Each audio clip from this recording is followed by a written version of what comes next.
भारत और तुर्की के बीच का टकराव अब कोई संभावना नहीं बल्कि प्रत्यक्ष हकीकत बन चुका है। अभी तक तो तुर्की केवल पाकिस्तान का सहायक था, लेकिन अब गल्फ ऑफ एडेन और अरब सागर के तट पे भारत और तुर्की के जहाज आमने सामने होंगे। बता दे, ईरान और अमेरिका टकराव के बीच में तुर्की से आ रही खबर चिंताजनक है। वैसे यहाँ पर आपको एक बात बता दे, दुनिया का कोई भी देश अपने हितों से समझौता नहीं करना चाहता, लेकिन अब अपने हितों से समझौता न करने वाली दुनिया के सभी देशों की जो प्राथमिकता है, अब यही प्राथमिकता दुनिया में एक नए टकराव की वजह बन गया। क्योंकि अमेरिका के Peterson Institute for International Economics के ताजा रिपोर्ट में कहा गया कि ताकतवर देशों की अपने हितों से समझौता न करने वाली पॉलिसी भी दुनिया में एक नए टकराव की वजह बन चुका है। जैसे कि अमेरिका कहेगा कि हम अपने हितों से समझौता नहीं करेंगे,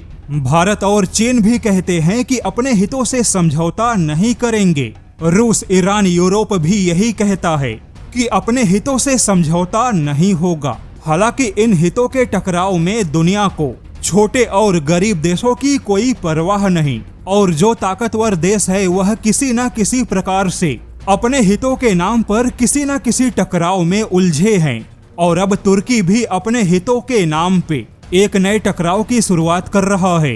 दरअसल तुर्की अपने युद्धपोत के साथ में अपना सबसे आधुनिक ड्रिलिंग जहाज लेकर सोमालिया पहुंचा है, और इसी के साथ तुर्की पहली बार आधिकारिक तौर पे सोमालिया में तेल के उत्पादन के लिए ड्रिलिंग करेगा, और यह तुर्की का पहला विदेशी डीप सी ड्रिलिंग मिशन होगा। बता दे, 2024 में तुर्की और सोमालिया के बीच में एक बड़ा हाइड्रोकार्बन समझौता हुआ था। हालांकि भौगोलिक हिसाब से सोमालिया के जल क्षेत्र में भारत का प्रभाव होना चाहिए, क्योंकि भौगोलिक स्थिति के हिसाब से भारत और सोमालिया के बीच में कोई भी देश नहीं है और बीच में केवल अरब सागर मौजूद है।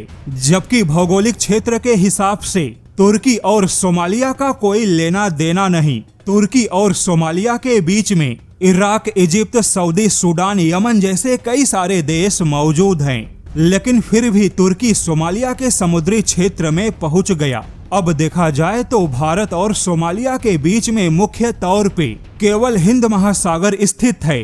वैसे बता दे, जो अरब सागर है वह तो हिंद महासागर का ही एक उत्तर पश्चिमी हिस्सा है। ऐसे में चाहे अरब सागर हो या पूरा हिंद महासागर हो, यहाँ पर केवल और केवल भारत का प्रभाव है। लेकिन अब तुर्की का सोमालिया के जल क्षेत्र में डीप सी ड्रिलिंग मिशन को अंजाम देना, यह सीधे सीधे भारत के ग्रे जोन पर अटैक है।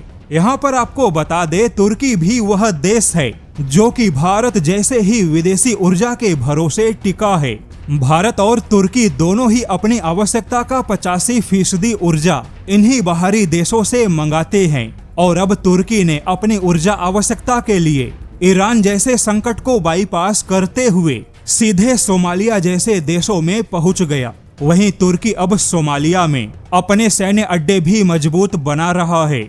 वैसे बता दे, 2010 में सोमालिया भारत के पास आया था, लेकिन तब सोमालिया का महत्व भारत ने नहीं समझा। उसके बाद सोमालिया 2014 में तुर्की के पास गया, जिसके बाद तुर्की सोमालिया में सैन्य अड्डे बनाने लगा, और तभी से तुर्की की पकड़ सोमालिया में मजबूत हुई। अगर भारत 2010 में गलती नहीं करता और सोमालिया के महत्व को समझा होता, तो आज सोमालिया का तेल और गैस बिना किसी रोक टोक के सीधे भारत पहुंचता, और कहीं ना कहीं सोमालिया के प्राकृतिक भंडारों पे आज भारत की पकड़ मजबूत होती।